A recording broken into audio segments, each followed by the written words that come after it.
देखिए question number 1 देखते हैं।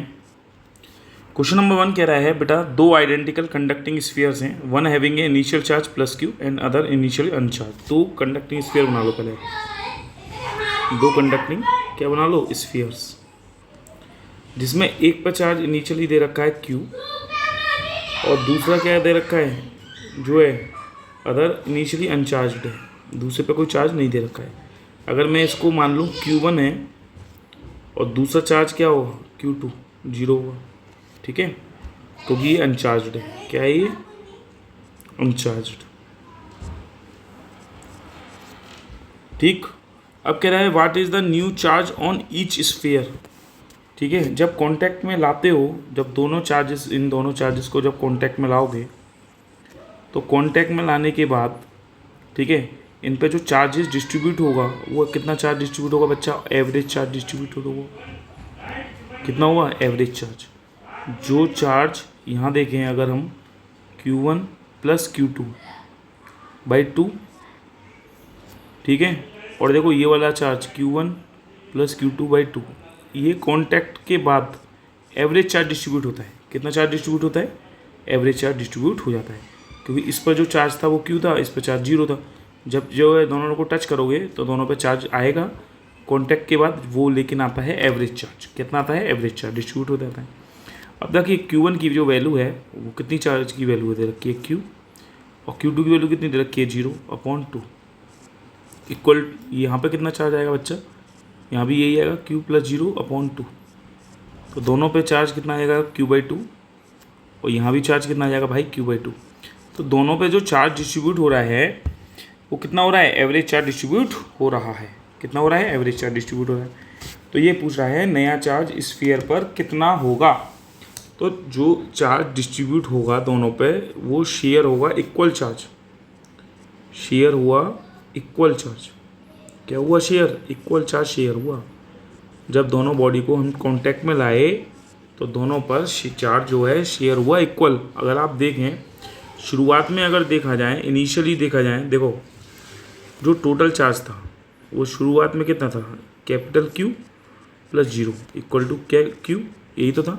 और फाइनली अगर इन दोनों को जोड़ दिया जाए, इन दोनों को देखा जाए, फाइनली अगर देखा जाए टोटल चार्ज कितना होगा, तो देखेंगे अगर हम Q/2 प्लस Q/2, तो बच्चों कितना होगा ये 2Q/2।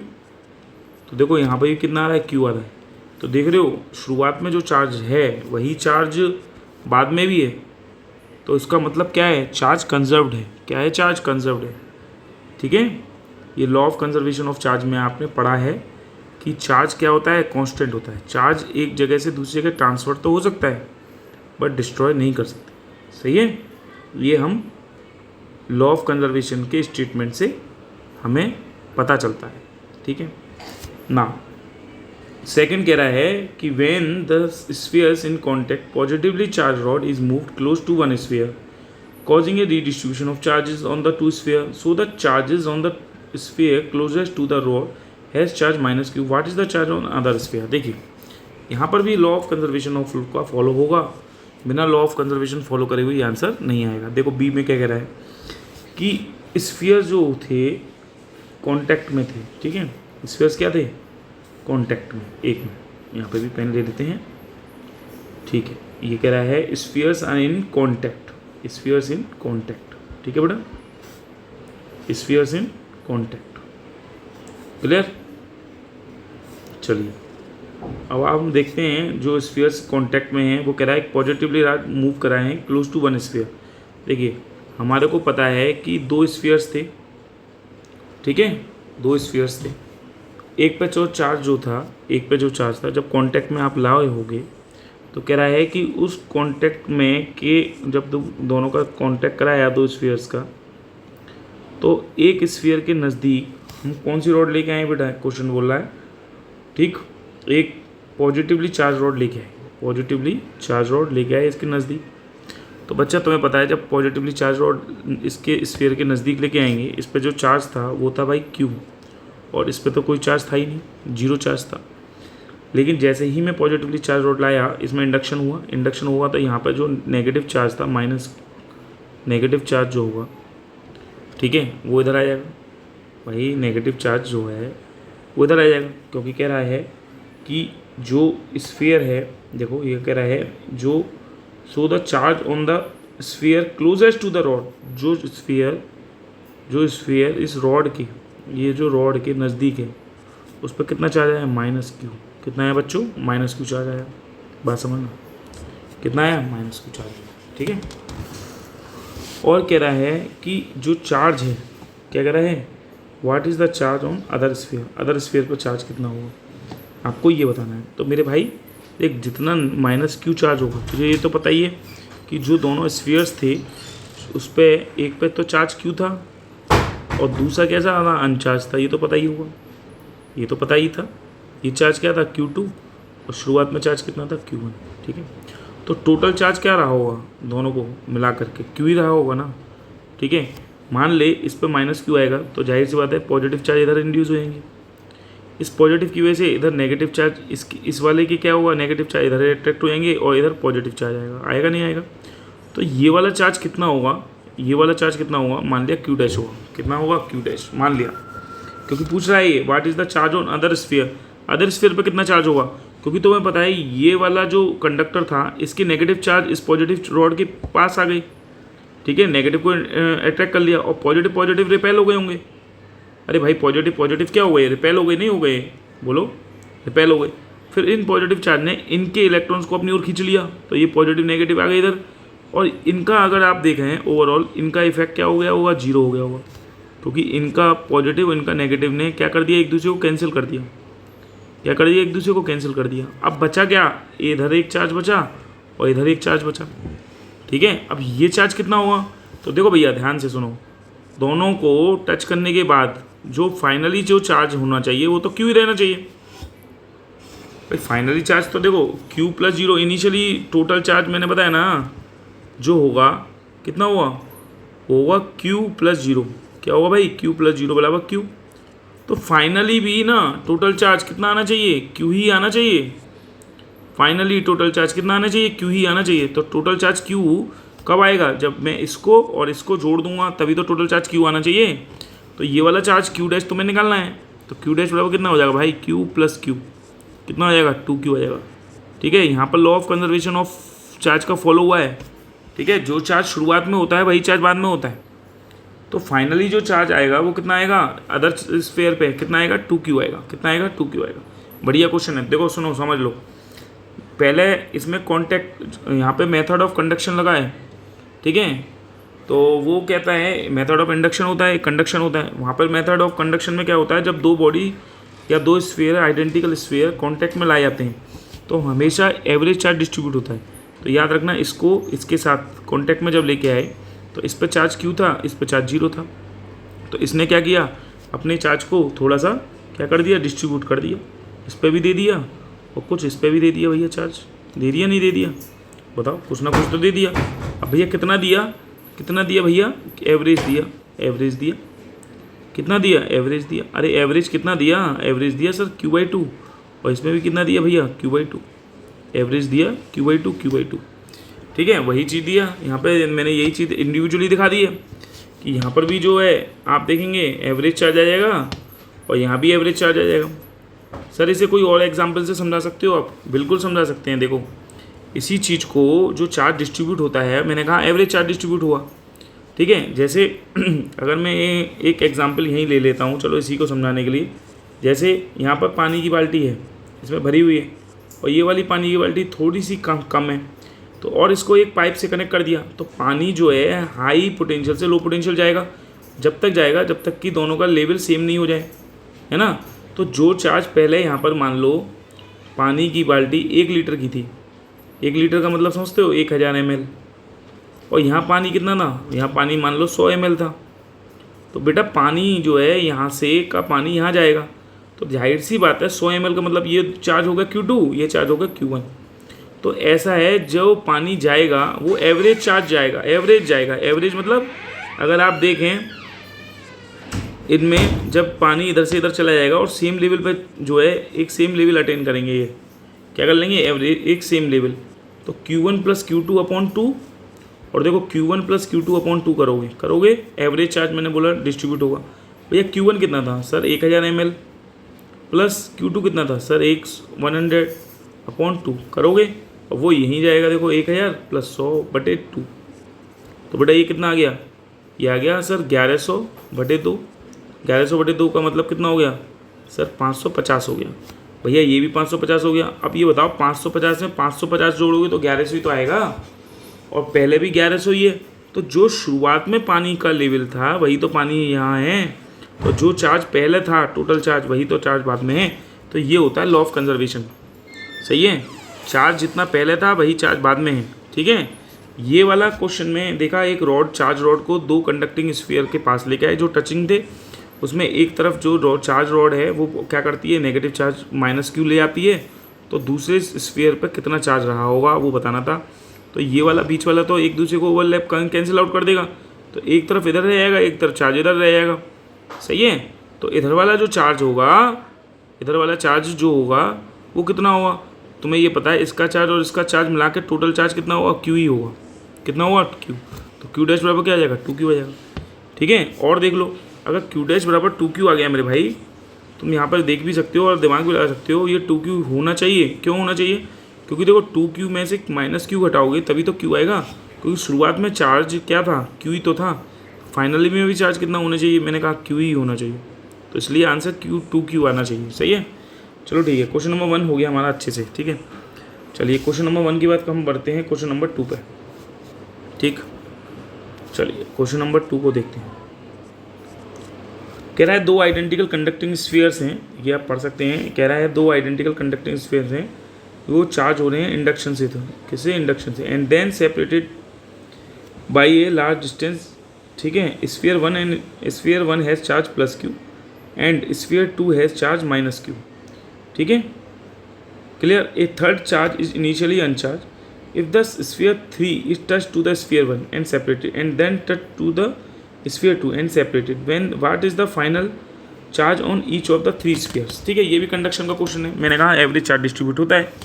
तुम पहले ये देख लो, दो आइडेंटिकल कंडक्टिंग स्फीयर बनाओ पहले तुम, तो एक ये बनाओ, एक आइडेंटिकल कंडक्टिंग स्फीयर ये बनाओ। ठीक है, अब आपने बताया एक स्फीयर 1 है, ये स्फीयर 1 मान लो, ये स्फीयर 2 मान लो बच्चों। ठीक है, स्फीयर 1 पे कितना चार्ज था, ये था +Q, और स्फीयर 2 पे कितना चार्ज था, -Q। सही है बच्चा, और ये थर्ड चार्ज कैसा है, तीसरा जो चार्ज है, थर्ड स्फीयर जो है वो कैसा है, अनचार्जड है। कैसा है बच्चों, अनचार्जड है।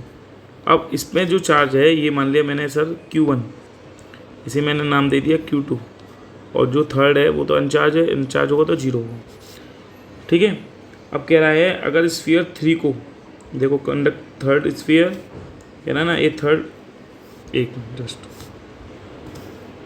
देखो क्या कह रहा है, third sphere is initial if third sphere is touch to the 1, तो देखो थर्ड को 1 से टच कर दो, चलो थर्ड को 1 से टच कर दो, 1 को थर्ड से टच करो, तो टच करने के बाद एक बार बताओ कितना चार्ज डिस्ट्रीब्यूट होता है। मैंने बताया ना, पहले और थर्ड में कितना चार्ज डिस्ट्रीब्यूट होगा, एवरेज चार्ज डिस्ट्रीब्यूट होगा। अरे होगा नहीं होगा, इसमें चार्ज कितना था, Q1 +Q, और बच्चों इसमें कितना था, Q3 0 था।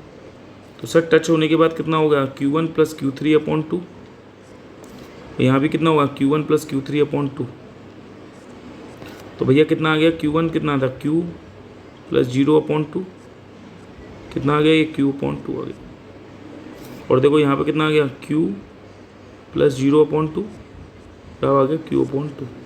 तो देखो दोनों पे जो है चार्ज बराबर बराबर हो गया, Q/2। अब कह रहा है and separated and then touch to the sphere 2।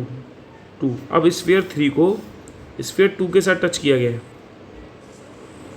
Sphere 3 को स्फीयर 2 के साथ टच किया है, लेकिन यहाँ पर जो चार्ज आया था वो कितना आ गया, Q/2।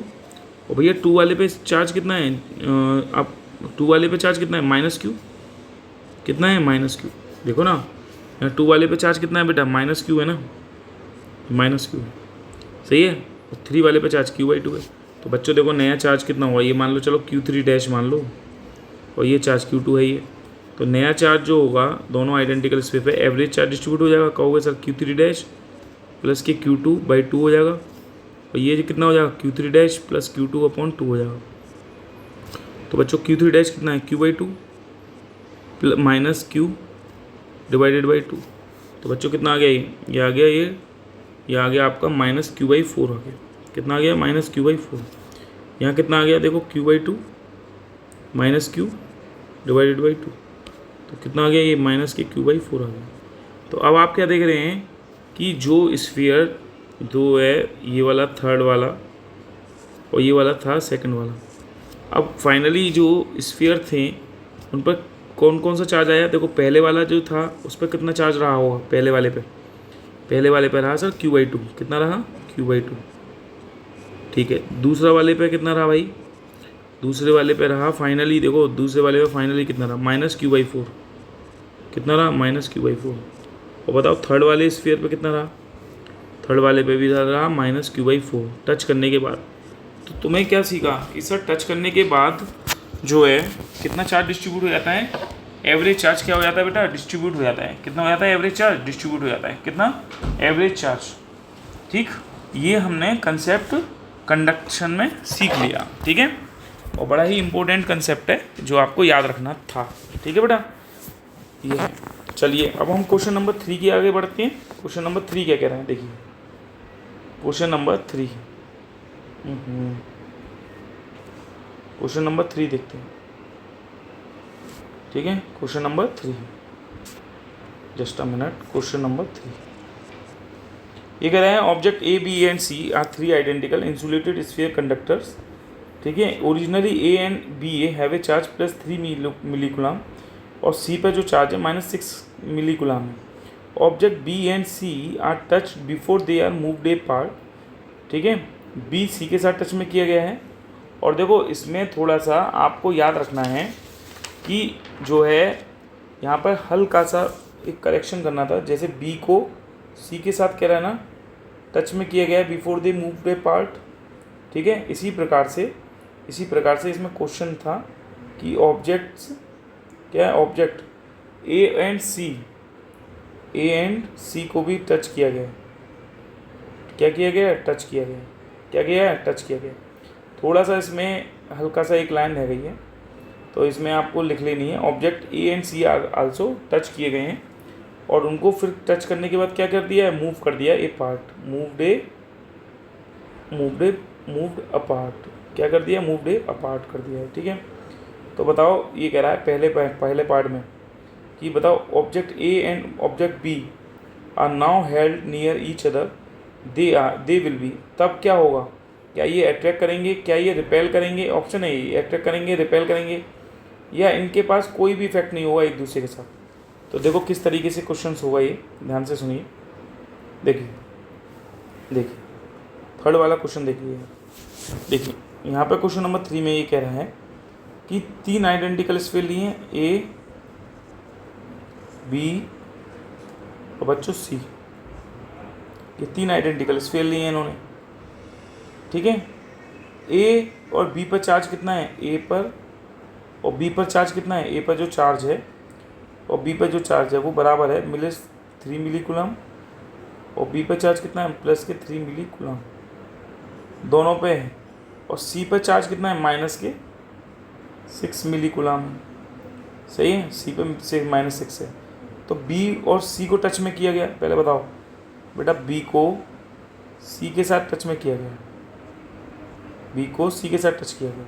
तो ये बताओ इस पर चार्ज जो डिस्ट्रीब्यूट होके आएगा B पर C पर, तो वो कितना चार्ज डिस्ट्रीब्यूट होगा, मैंने आपको बताया था कितना होगा बेटा, एवरेज चार्ज डिस्ट्रीब्यूट हो जाएगा। कितना हो जाएगा भाई, B पर और C पर जो चार्ज था वो +3 था, यहाँ +3 था, यहाँ -6 था। तो जब टच कराया तो एवरेज चार्ज डिस्ट्रीब्यूट हो जाएगा। कितना हो जाएगा, 3 - 6/2। यहाँ भी हो जाएगा 3 - 6/2। कितना हो जाएगा, -3/2। और यहाँ भी कितना हो जाएगा भैया, -3/2 मिली-कूलम हो जाएगा। ये भी मिली-कूलम हो जाएगा। बोलो समझ में आया नहीं है। तो ये वाला जो चार्ज आएगा B पर और C पर, ठीक है, ये कितना आ जाएगा, इक्वली डिस्ट्रीब्यूट हो जाएगा, -3/2 हो जाएगा, ठीक है। तो अब ये कह रहा है कि बताओ if object A and B are now held near each other, अगर A और B को ए और बी को पास पास लाएंगे तो वो क्या करेंगे, अगर हम नज़दीक लेके आएंगे ए को बी के साथ, ये ए है ये बी है। अब मुझे बताओ ए पे जो चार्ज था वो कितना था, प्लस के 3 मिली कूलम, ठीक है, और बी पे जो चार्ज हो गया वो हो गया -3/2 मिली कूलम। तो ये तो अट्रैक्ट करेंगे ना दोनों एक दूसरे को, क्योंकि दोनों अपोजिट साइन के हैं, तो ये क्या करेंगे, अट्रैक्ट करेंगे। बस इसमें यही था, क्या करेंगे, अट्रैक्ट करेंगे। अब देखो इसी में अगर हम ए और सी को टच करें, भाई ए को सी के साथ टच करें, तब क्या होगा, बिल्कुल सिमिलर है। आपको बस एक पार्ट याद कर लो, या इसको नहीं भी लिखोगे तो छोड़ो इसे। देखो इरेजर ले लेते हैं, इरेज कर देते हैं, आप इसी को देख लो बस, एक मिनट जस्ट।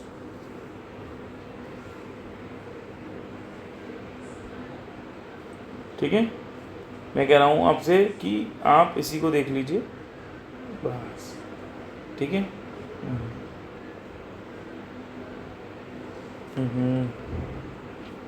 चलिए देखिए, ठीक है।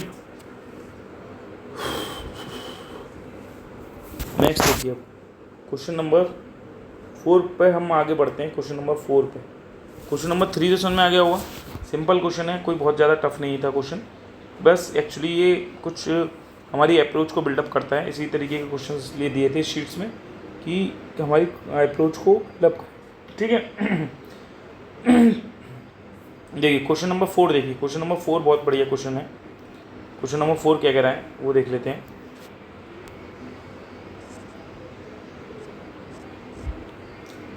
कह रहा है can two bodies having like charges attract each other. देखो क्वेश्चन बढ़िया है, ठीक है, और जो अप्रोच है वो आपको देखनी है, समझनी है। इस क्वेश्चंस में क्या कह रहा है कि क्या दो बॉडीज़ एक दूसरे को जो सेम चार्जेस की हैं क्या अट्रैक्ट कर सकती हैं एक दूसरे को, ये क्वेश्चन है, ठीक है। तो देखो ध्यान से, अगर हम एक बॉडी लें पॉइंट साइज की, कैसी लें, पॉइंट साइज की,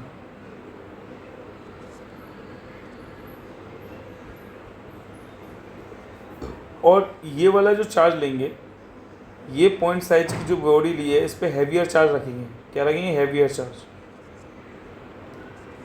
हैवियर चार्ज मतलब ज़्यादा चार्ज रखेंगे, ठीक है। ये मान लो चार्ज है हमारे पास Q, ठीक है, क्लियर, ठीक है। नेक्स्ट देखो,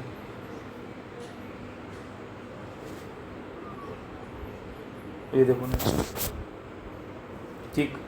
और जो दूसरी बॉडी है वो हम जो लेंगे वो एक्सटेंडेड साइज की लेंगे, जो इसके नज़दीक रखेंगे, ठीक है। दो बॉडी क्या कह रहा है ना, लाइक चार्जेस, क्या दो बॉडी के लाइक चार्जेस जो होंगे, can two bodies having like charges attract each other. दोनों पे लाइक चार्जेस हमने दे दिए, यहाँ भी देखो प्लस क्यों दिया है। और जो ये एक्सटेंडेड बॉडी है, ये कौन सी बॉडी है, एक्सटेंडेड, एक्सटेंडेड साइज की बॉडी है। कैसी है ये, एक्सटेंडेड साइज की बॉडी। ये बॉडी कैसे शेप की है, पॉइंट साइज की शेप की है, और ये बॉडी कैसी है, एक्सटेंडेड साइज की बॉडी है।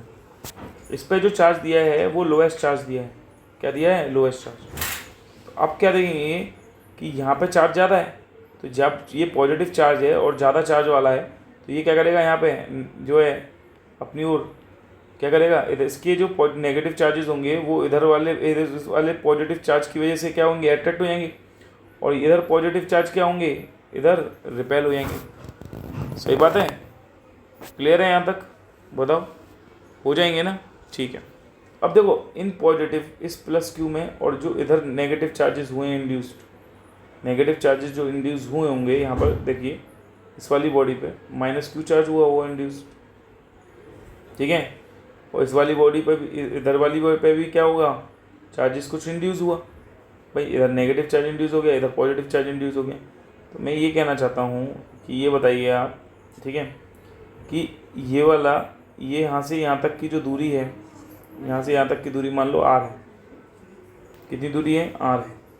और बच्चे यहाँ से इस वाले से इस वाले से, अगर यहीं से हम देखें, मैं रेड से मार्क कर दे रहा हूँ, इसी पॉइंट से यहाँ तक की दूरी कितनी है, यहाँ तक की दूरी, ये दूरी है आर डैश, क्या दूरी है आर डैश।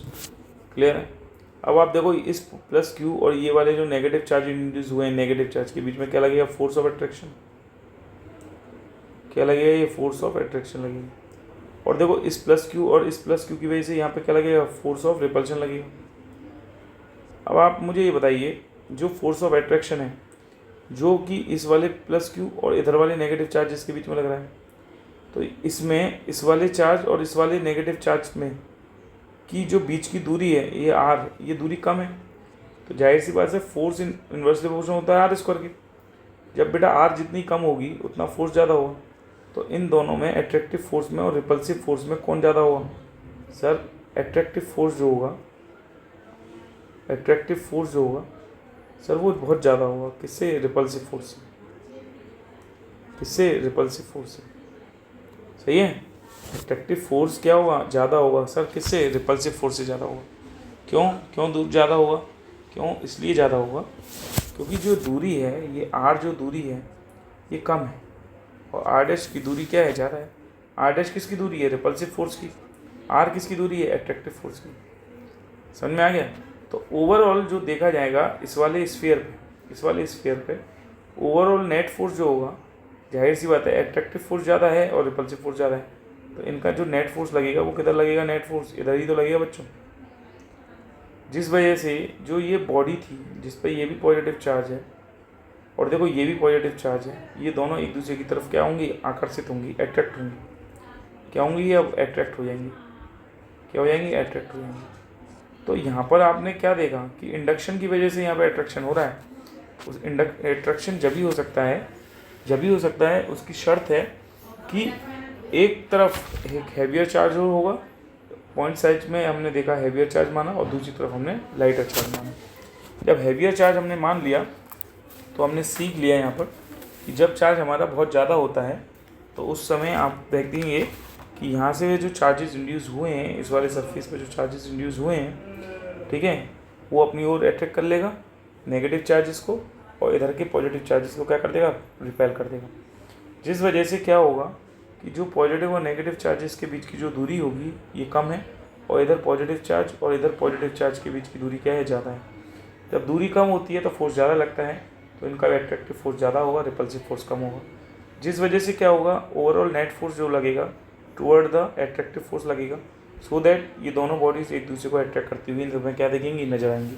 तो यही हमें अप्रोच थी, यही हमें इसका कंसेप्ट के बारे में सीखना था। तो आंसर इसका क्या होगा, आंसर इसका होगा यस। टू लाइक चार्जेस, यहाँ पे लिखा है two bodies having like charges, लिख सकते हो टू बॉडीज अगर लाइक चार्जेस रखती हैं, टू बॉडीज लाइक चार्जेस, अगर टू बॉडीज पे लाइक चार्जेस हैं तो वो क्या करेंगे, अट्रैक्ट करेंगे, अट्रैक्ट करेंगे एक दूसरे, अट्रैक्ट ईच अदर। बताओ यहाँ तक बेटा समझ में आया नहीं आया, आई होप आपको समझ में आया होगा। ये कंसेप्ट आपको याद रखना है, ठीक है, ये कंसेप्ट बेसिकली क्या करना है, आपको याद रखना है। क्लियर है। तो अगर कहीं कोई प्रॉब्लम हो तो बताइए, ठीक है, क्लियर है। आई होप समझता हूँ मैं कि ये कंसेप्ट आपको क्या होगा, क्लियर होगा, ठीक है। चलिए अब हम आगे बढ़ते हैं और नेक्स्ट इसी में दे रखा है कि क्या बी पार्ट देखिए आप, B part can a charge body attract uncharge body, ठीक है, बिल्कुल सिमिलर तरीके से करिए, ठीक है। ये बी पार्ट है, बी पार्ट क्या कह रहा है ये, क्या चार्ज बॉडी अट्रैक्ट कर सकती है अनचार्ज बॉडी को, आंसर होगा यस। क्या कहेंगे, चार्ज बॉडी क्या कह रही है, अट्रैक्ट कर सकती है ए न्यूट्रल ऑब्जेक्ट को, न्यूट्रल, ठीक है, अट्रैक्ट न्यूट्रल या अनचार्ज बॉडी को, अनचार्ज बॉडी को। तो आंसर क्या होगा इसका, यस। क्या होगा आंसर, यस, ठीक है। क्यों होगा उसका रीज़न देख लीजिए। उसका रीज़न ये है कि हमने जो लिया पॉइंट साइज का ऑब्जेक्ट, ठीक है, पॉइंट साइज का ऑब्जेक्ट लिया, इसमें हमने जो चार्ज लिया था, ठीक है, यहाँ पर हैवियर चार्ज बोल सकते हो या बेटा हाई वैल्यू बोल सकते हो चार्ज की, कोई दिक्कत नहीं है, ध्यान रखना, हाई वैल्यू लिए ऑफ चार्ज की, कोई प्रॉब्लम नहीं है किसी भी तरीके से। तो पॉइंट साइज का जो ऑब्जेक्ट लिख रहे हो उसकी हाई वैल्यू ले रहे हो, क्या ले रहे हो, हाई वैल्यू ऑफ चार्ज की, ठीक है, क्लियर? नहीं,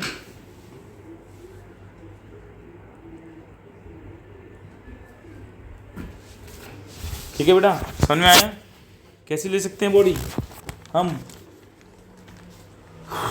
एक पॉइंट साइज की बॉडी लेंगे, पॉइंट साइज की ऑब्जेक्ट लेंगे और उस पर चार्ज देंगे, कैसा, हाई वैल्यू का चार्ज, ठीक। और दूसरी हम एक्सटेंडेड साइज की बॉडी लेंगे, कैसी लेंगे, एक्सटेंडेड साइज की बॉडी लेंगे, ठीक है बेटा, कैसी लेंगे, एक्सटेंडेड साइज।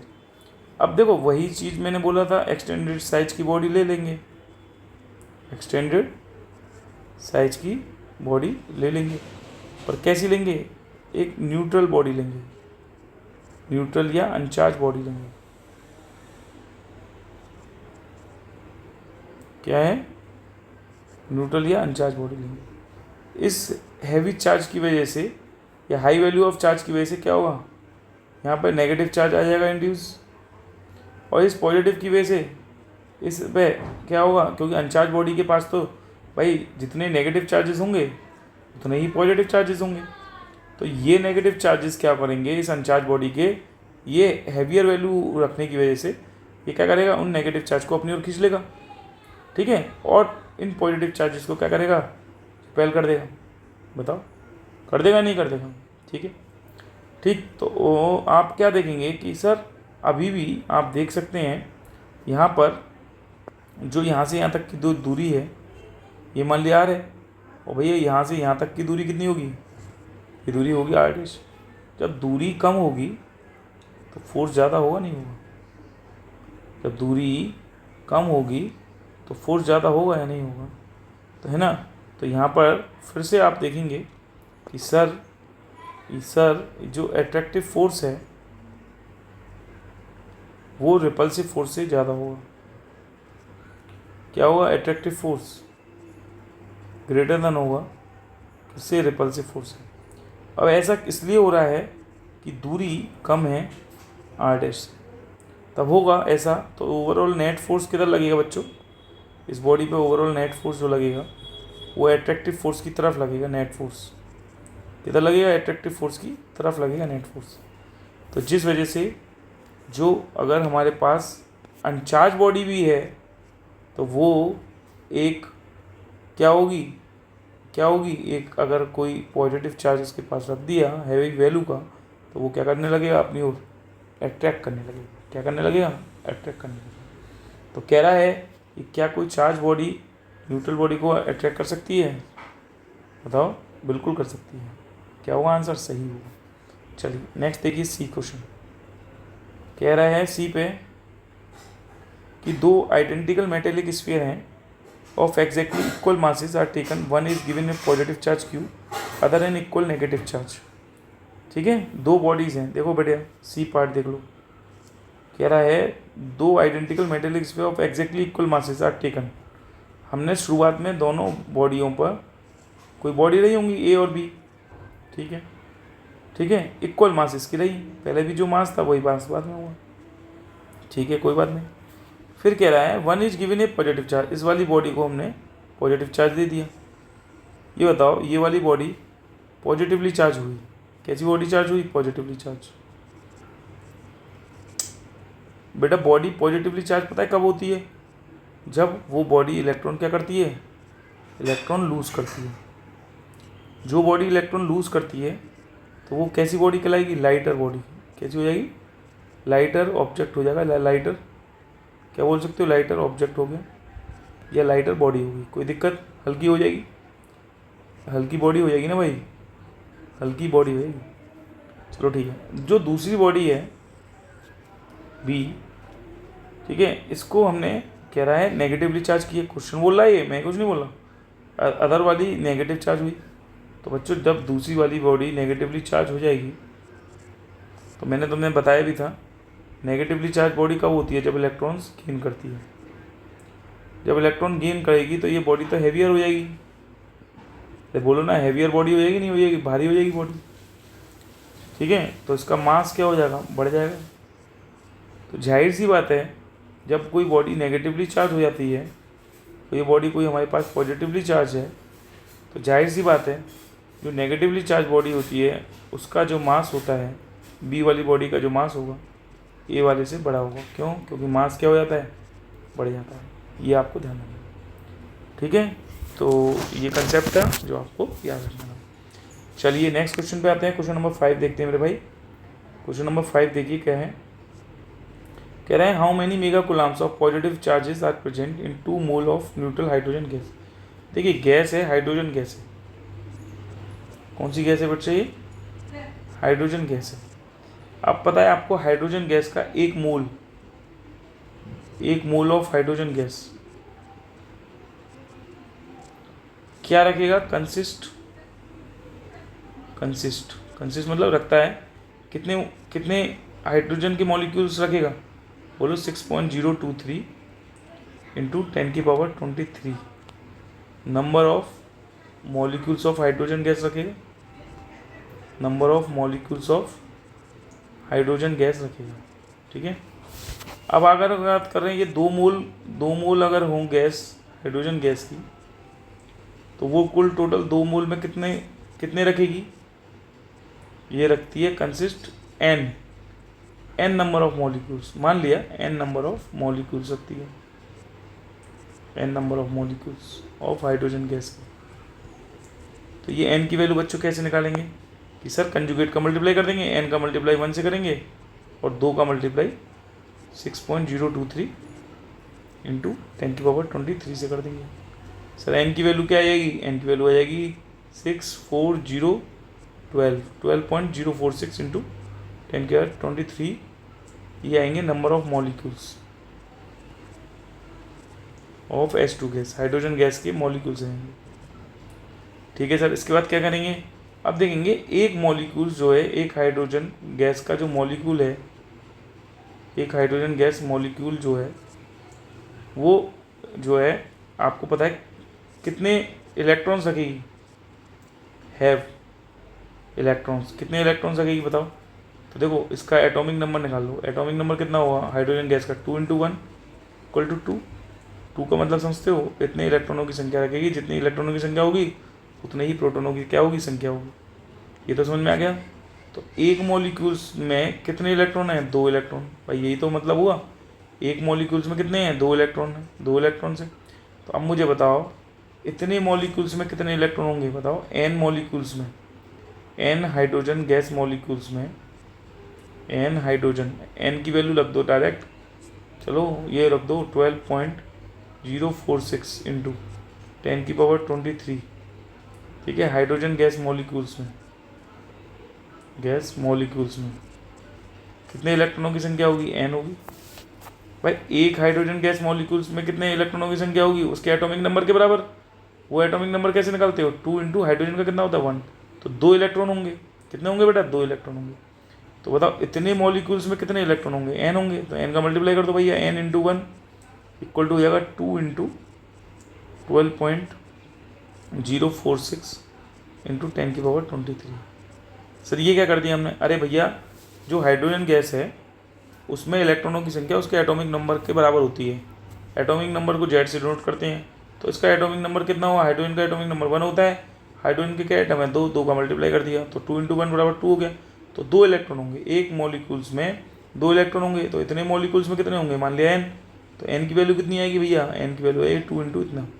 तो n की वैल्यू आएगी ये आ जाएगा जो है 2 और ये हो गया आपका 9 0 और 4 और 2 1 2।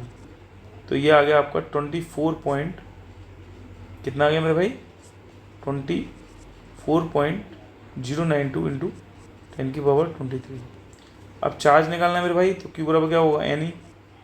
चलो n की वैल्यू कितनी है? 24.092 इंटू 10⁻23 इंटू 1.6 इंटू 10⁻−19। तो बच्चों देखो जब मैं इसे सॉल्व करूँगा क्या करूँगा? इसको सॉल्व करूँगा तो जो इसका आंसर आएगा बेसिकली, ठीक है, वो मैं आपको बता देता हूँ क्या हमारा पास आंसर आएगा, ठीक है। इसका आंसर आएगा 38.54 इंटू 10⁻23 में से 19 घटाओगे तो कितना हो जाएगा? 4 हो जाएगा। हमें मेगा में पूछा था बच्चों, तो इसका डेसिमल जब हम लेफ़्ट साइड खिसकाते हैं ठीक है, 2 खिसकाएंगे तो 2 जीरो यहाँ पे ऐड हो जाएंगी, ध्यान रखना। 4 में कितनी जीरो हो जाएंगी, 2 जीरो ऐड हो जाएंगी, तो इसे बोल सकते हैं 0.38 मेगा कूलम। क्या बोल सकते हैं, मेगा कूलम। आंसर भी देखिए आप किस में पूछा है, मेगा कूलम में पूछा। ठीक है, ये आपको समझना है। ठीक है, आई होप समझ गए हुए क्वेश्चन। क्वेश्चन नंबर 5 हो गया। चलिए अब देखते हैं क्वेश्चन नंबर 6। क्या देखते हैं, क्वेश्चन नंबर 6 देखते हैं। कह रहा है क्वेश्चन नंबर 6, देखिए ये बढ़िया क्वेश्चन है। क्वेश्चन नंबर 6 देखते हैं। कह रहा है 2 पॉइंट चार्जेस हैं, +q एंड +4q। ठीक, चलिए एक चार्ज है +q, एक चार्ज है +4q, कोई प्रॉब्लम नहीं। और ये दोनों चार्जेस एक दूसरे से कितनी दूरी पर है बेटा, l दूरी पर है। कितनी दूरी पर है, l दूरी पर है। ठीक है, ध्यान रखना। कह रहा है एक थर्ड चार्ज है, is so placed the entire system is in equilibrium. तो देखो बेटा, सबसे पहले बताओ थर्ड चार्ज को कहाँ रखते हैं। सबसे पहले थर्ड चार्ज को बताओ किस पोजीशन पर रखें। मैंने बताया था थर्ड चार्ज को सर स्मॉलेस्ट चार्ज पर रखते हैं, स्मॉलेस्ट चार्ज के नज़दीक रखते हैं। अब इनसाइड रखते हैं या आउटसाइड रखते हैं। लाइक चार्जेस में इनसाइड रखते हैं और अनलाइक चार्जेस में बाहर रखते हैं, याद रखना। लाइक चार्जेस में ये कंसेप्ट है, ठीक है, ध्यान रखना। लाइक चार्जेस में जो थर्ड चार्ज होगा, थर्ड चार्ज जो कि प्लेस्ड होगा इनसाइड, या कह सकते हो बिटवीन 2 चार्जेस या बिटवीन 2 चार्जेस। ठीक है, और कंसीडर कहाँ से करेंगे, कंसीडर करते हैं ऑलवेज फ्रॉम स्मॉलेस्ट चार्ज से। कैसे करेंगे बेटा, स्मॉलेस्ट चार्ज से कंसीडर करेंगे। कैसे करेंगे, स्मॉलेस्ट चार्ज से कंसीडर करेंगे। ये 2 चीज़ें आपको याद रखनी है। ठीक है, तो ये स्मॉलेस्ट चार्ज है और देखो इसका मैग्नीट्यूड ज़्यादा है तो इस पर चार्ज ज़्यादा है, तो हमने यहाँ से कितनी दूरी पर रखा, x दूरी पर रखा, पहली चीज़। ठीक है, ये आपको ध्यान रखना है। क्लियर है, किस में था ये चीज़, लाइक चार्जेस में थी। ठीक, दूसरा चीज़ इसने जो पूछा है क्वेश्चन में जो पूछा है, क्या पूछा है इसमें वो देखो। पहला क्या पूछा है इसने, पहला पूछा है इसने कि लोकेशन, पहली क्या पूछी है, लोकेशन। ध्यान रखना, लोकेशन का मीन्स होता है पोजीशन। क्या होता है लोकेशन का मतलब, पोजीशन। और पोजीशन कौन सी, वो भी एक्स की वैल्यू उसने पूछी है, पहली चीज़। दूसरा क्या चीज़ पूछा है इसने, दूसरा पूछा है इसने मैग्नीट्यूड। क्या पूछा इसने, मैग्नीट्यूड। भाई मैग्नीट्यूड का मतलब समझते हो ना, एक इन्होंने जो मैग्नीट्यूड तुमने थर्ड चार्ज का रखा है, ये क्यू की वैल्यू पूछी है, क्यू की वैल्यू पूछी है। क्यू पूछा है इन टर्म्स ऑफ क्यू पूछा है इन टर्म्स ऑफ क्यू। तो एक रिलेशन बनाना है ऑफ क्यू का। क्या बनाना है बेटा, एक रिलेशन क्यू का इन टर्म्स ऑफ क्यू की वैल्यू निकाल के लेके आनी है तुम्हें। सही है, और साइन पूछा है। तीसरा क्या पूछा है, क्यू का साइन पूछा है। किसका, क्यू का पूछा है साइन। ये सब चीज़ें पूछ सकती हैं। अब साइन क्यू का कैसे कंसीडर किया जाएगा कि पूरा सिस्टम इक्विलिब्रियम में हो जाए। तो बच्चों अगर क्यू को यहाँ पे मैंने प्लस लिया तो प्लस क्यू से क्या पूरा सिस्टम इक्विलिब्रियम में हो रहा है। तो देखो ये वाला प्लस क्यू इस वाले प्लस क्यू पे फोर्स लगाएगा, किधर, इधर लगाएगा। और ये प्लस क्यू ये वाले पे कितना फोर्स लगाएगा, इधर लगाएगा। तो ये वाला चार्ज तो इक्विलिब्रियम में हो सकता है। ठीक है सर, अब देखो येलो से दिखाऊंगा, ये वाला प्लस क्यू और ये वाला प्लस क्यू रिपेल करेगा इधर, ये वाला प्लस क्यू और ये वाला प्लस क्यू इसी को इधर ही रिपेल करेगा, तो दोनों सेम डायरेक्शन में हो गए। तो याद रखना ये इक्विलिब्रियम में नहीं होगा, ये वाला पॉइंट इक्विलिब्रियम में नहीं होगा और ना ही ये इक्विलिब्रियम में होगा। तो अब हम क्या करें, तो ध्यान रखो, अब हम क्या करेंगे, सही है बेटा, अब हम क्या करेंगे, ठीक, ध्यान से सुनो। अब हम ये करेंगे कि जो है इसका नेचर बदल देंगे, प्लस यहाँ लेके माइनस लेके देखेंगे। अब देखो आप, मैं वाइट से दिखाऊंगा पहले बीच वाले को। ये प्लस क्यू इस माइनस क्यू को अपनी ओर खींचेगा और देखो ये +4 क्यू ये माइनस क्यू को अपनी ओर खींचेगा। तो ये वाला तो इक्विलिब्रियम में हो गया, ये पहले भी इक्विलिब्रियम में हो रहा था। अब रेड से दिखा रहा हूँ मैं, देखो ये वाला प्लस क्यू और ये वाला माइनस क्यू, ये अट्रैक्ट करेंगे एक दूसरे को, और देखो ये प्लस 4Q और ये प्लस क्यू रिपेल करेंगे एक दूसरे को, तो ये भी बैलेंस हो गया। इधर देख लो, अब मैं इसे येलो से दिखा रहा हूँ, चलो इस वाले को, इस वाले पे देखो ये वाला माइनस क्यू और ये प्लस 4Q इसे अट्रैक्ट करेंगे इधर, और देखो ये वाला प्लस क्यू और ये प्लस 4Q एक दूसरे को रिपेल करेंगे, तो ये भी बैलेंस हो गया। तो पूरा सिस्टम क्या हो गया, एंटर सिस्टम, भैया एंटर सिस्टम इक्विलिब्रियम में आ गया। क्या आ गया भैया मेरे, एंटर सिस्टम इक्विलिब्रियम में आ गया। तो कैसा चार साइन होगा, आंसर निकला, सबसे पहले थर्ड का ही आंसर निकाला तुमने, देख लो क्या निकाला कि नेगेटिव चार्ज लेंगे। कैसे लेंगे आंसर, नेगेटिव चार्ज। तो क्यू का साइन कैसा होगा, नेगेटिव होगा, पहली चीज़ ये नेगेटिव चार्ज, नेगेटिव साइन लेंगे, नेगेटिव चार्ज का मतलब नेगेटिव, यहाँ पर देख लेना नेगेटिव साइन लेंगे, किसका, क्यू का, थर्ड चार्ज का, ठीक है। चलो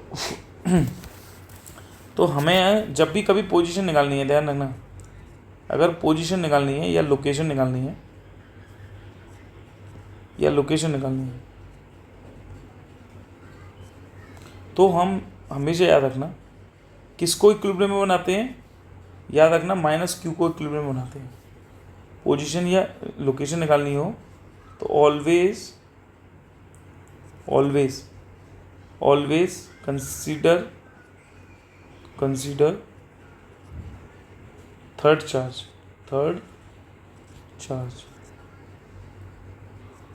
always consider third charge should be in equilibrium।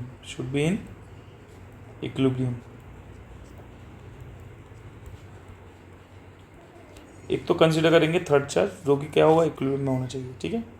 तो बच्चों थर्ड चार्ज कौन सा था हमारे पास, माइनस क्यू था ना, इसको इक्विलिब्रियम बनाना है बोलो। तो एक बताओ, यहाँ पे क्या था, प्लस क्यू, ये क्या था प्लस क्यू, और ये क्या था प्लस 4Q, और जो भैया थर्ड चार्ज लिया था वो क्या लिया था, माइनस क्यू। क्या लिया था थर्ड चार्ज, माइनस क्यू लिया था। यहाँ से कितनी दूरी पर लिया था मेरे भाई, सर x दूरी पर। ये दूरी कितनी थी सर, ये वाली दूरी थी l, कितनी थी दूरी, l थी, ठीक है। कोई प्रॉब्लम यहाँ पर, कोई प्रॉब्लम नहीं सर। ये दूरी कितनी ले ली, l माइनस एक्स, ठीक है। चलो अब रेड से दिखा रहा हूँ, ये प्लस क्यू इस माइनस क्यू को क्या करेगा, अपनी ओर खींचेगा, ये प्लस 4Q ये माइनस क्यू को अपनी ओर खींचेगा। इनके फोर्सेस दिखा सकते हो कि यहाँ पर कितना लगेगा, Q1 Q2 upon L minus x का होल स्क्वायर, ये लगेगा Q1 Q2 upon x square. तो दोनों इक्विलिब्रियम में कर देंगे, इस वाले पॉइंट को क्या कर देंगे, इक्विलिब्रियम में। तो भैया इक्विलिब्रियम में कर देंगे, ठीक है। For minus Q is in equilibrium for third charge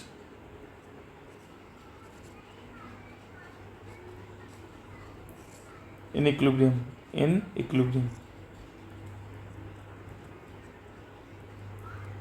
third charge को इक्विलिब्रियम में करेंगे तो बेटा इस पर लगने वाला नेट फोर्स कितना होगा, 0 होगा।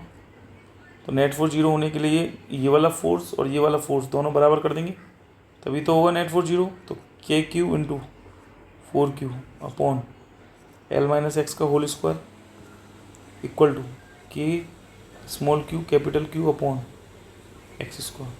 तो स्मॉल क्यू से स्मॉल क्यू कट गया, K से देखो K कट गया, कैपिटल Q से कैपिटल Q कट गया।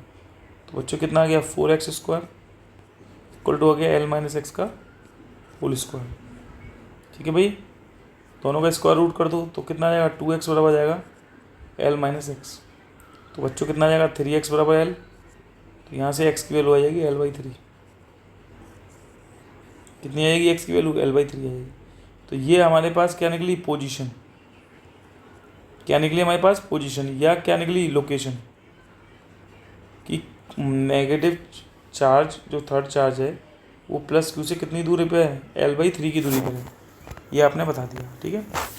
दूसरा आपने निकालना है मैग्नीट्यूड। तो मैग्नीट्यूड निकालने के लिए याद रखना, मैग्नीट्यूड कब भी निकालेंगे तो जो चार्जेस दे रखे थे, गिवन चार्जेस होते प्लस क्यू और प्लस 4Q, इनमें से किसी को भी, इसमें से किसी को भी एक को इक्विलिब्रियम में बना लो। मैग्नीट्यूड निकालने के लिए, प्लस क्यू या 4Q, ठीक है, में से एक को इक्विलिब्रियम में बना लो, इक्विलिब्रियम में रख लो, कैसे रख लो, इनमें से एक को इक्विलिब्रियम में रख लो, तो मेरे को पास मैग्नीट्यूड आएगा। अगर तुमने सोचा मैग्नीट्यूड सर मैं ऐसे निकालूँ कि माइनस क्यू को इक्विलिब्रियम में रख लूँ, तो नहीं आएगा, कभी नहीं आएगा, ठीक है। तो हमने क्या किया, अब देखो इधर फिर से दोबारा से देखो, यहाँ सर प्लस क्यू था, ये चार्ज प्लस 4Q था, ठीक है। यहाँ से ये क्या था, माइनस क्यू, ये दूरी x थी, ये x की दूरी कितनी थी, L/3, ध्यान रखना, ठीक है। और ये पूरी दूरी कितनी थी सर, L थी। तो बच्चा ये L में से L/3 जाएगा तो कितना आएगा, 2L/3 आ जाएगा ना, ठीक है। अब सुनो, हमें फोकस किस पे करना है, प्लस क्यू पर, मैग्नीट्यूड निकालने के लिए। तो ये वाला माइनस क्यू इसको तो अपनी ओर खींचेगा ना, किससे, KQ कैपिटल Q अपॉन, इसके बीच की दूरी गिवन हो गई L/3, तो बच्चों L/3 का होल स्क्वायर लिखेंगे। अब रेड से देख रहा हूँ, देखो इस प्लस 4Q इस प्लस क्यू को क्या करेगा, रिपेल,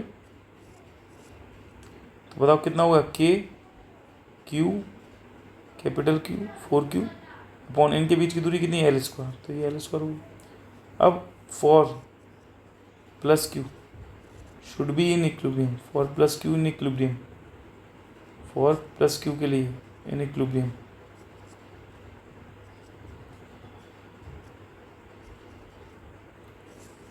तो क्या होगा भाई, नेट फोर्स 0 हो जाएगा। क्या रख देंगे भाई, नेट फोर्स 0 रख देंगे। क्या रखेंगे, नेट फोर्स 0। तो बच्चों बताओ, नेट फोर्स 0 रखेंगे तो इसमें ये वाला फोर्स और ये वाला फोर्स दोनों बराबर कर देंगे, नहीं कर देंगे, बोलो, ये वाला फोर्स और देखो ये वाला फोर्स दोनों बराबर कर देंगे, नेट फोर्स 0 करना है तो K small q capital Q upon L/3 का होल स्क्वायर, और देखो ये आ जाएगा K small Q into 4Q upon के L²। तो बच्चों देखो, K से तो K कट गया, इसे स्मॉल क्यू से स्मॉल क्यू कट गया, तो ये आ गया Q upon L² upon 9 equal to आ गया ये 4Q/L², ये 9 ऊपर पहुँच गया, तो ये हो गया 9Q अपॉन के L² इक्वल टू आ गया बेटा 4Q अपॉन के L²। देखो L² से L² कट गया, तो यहाँ पे Q बराबर आ जाएगा 4Q/9, ये मैग्नीट्यूड आएगा। ये क्या है, मैग्नीट्यूड, बताओ समझ में आया नहीं आया बेटा, बोलो। तो ये हमने सबने निकाल दिया।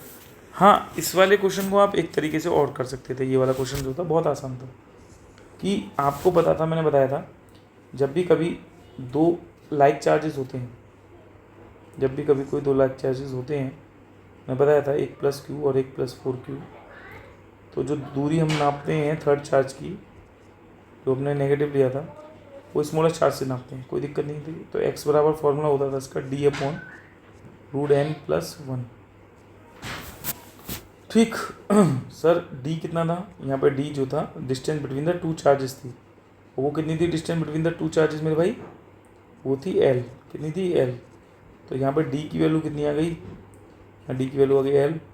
n की वैल्यू जो होती है वो >1 होती है, ये लेते थे हम, तो n की वैल्यू क्या होती है, 4+1, तो बच्चों कितना आ गया, L/2+1 आ गया, और देखो 2+1 कितना हो गया, 3 हो गया, तो x बराबर L/3 आ गया। और ये जो x लेते हैं वो हमेशा याद रखना, कहाँ से चूज़ करते हैं x को, हमेशा फ्रॉम स्मॉलेस्ट चार्ज से। कहाँ से कंसीडर करते हैं, फ्रॉम स्मॉलेस्ट चार्ज से, ये आपको ध्यान रखना, ठीक है। तो ये क्वेश्चन नंबर 6 हो गया, ठीक है। क्वेश्चन नंबर क्या हो गया, 6। चलिए अब देखिए क्वेश्चन नंबर 7। क्वेश्चन नंबर 7 जो दे रखा है, कोई बढ़िया क्वेश्चन दे रखा है, देखिए क्वेश्चन नंबर 7।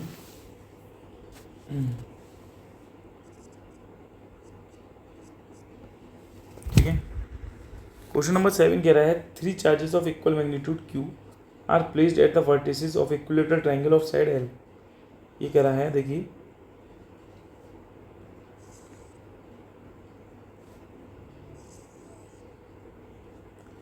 यहाँ वर्टिसेस पे क्या रखे हैं बेटा, 3 चार्जेस हैं, क्यू है हर एक पे वर्टिसेस पे चार्ज, और इक्विलेटरल ट्राइंगल है, हर एक की साइड क्या दे रखी है इसने एल, हर एक पे चार्ज कितना दे रखा है इसने क्यू, कितना दे रखा है हर एक पे चार्ज क्यू दे रखा है, ठीक है, साइड एल है।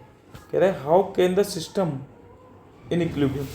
देखो सिस्टम इक्विलिब्रियम में होने का मतलब समझते हो, सिस्टम इक्विलिब्रियम में कब होगा, जब जब जब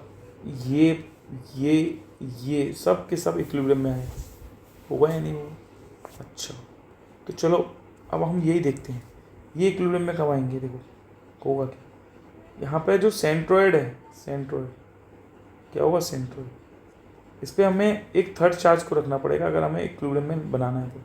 जैसे इसको इक्विलिब्रियम बनाना है तो मैं ये तो पता ही है, जब गिवन चार्ज क्यू है प्लस क्यू है, ये भी गिवन चार्ज प्लस क्यू है, ये भी गिवन चार्ज प्लस क्यू है, तो अगर मैं इसको देखूँ ये प्लस क्यू पे क्या करेगा सर, फोर्स ऑफ रिपल्शन लगाएगा एफ, और ये प्लस क्यू पे क्या करेगा, ये भी फोर्स ऑफ रिपल्शन लगाएगा।